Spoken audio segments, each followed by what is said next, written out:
40 years ago, two rivers, the Amu Darya and the Ser Darya, which ran into the Aral Sea after traveling over 2,000 kilometers. Fins a principis dels anys 60, el mar de l'Aral era el quart més gran del món.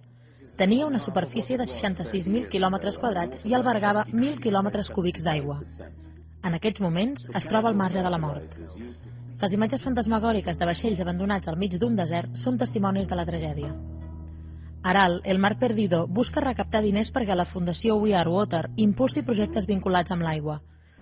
Volien, si jo saber si tenia alguna idea, algú per fer algun projecte relacionat amb l'aigua, i els hi vaig proposar la desaparició del mar d'Aral, perquè era una que a mi m'obsessionava des de feia molts anys, que havia sentit que, havia llegit un article a la revista Time que deia com havia desaparegut, no? I m'intrigava molt perquè, clar, una cosa és que et digui un mar de 66.000 quilòmetres quadrats s'ha convertit en un desert, no? Però era com que no m'ho podia creure, no? I hi havia, no sé, tenia com una necessitat d'anar allà.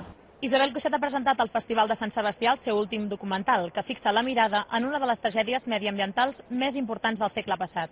Es tracta d'Aral, el mar perdido, inclòs en la secció Punt Doc del certamen.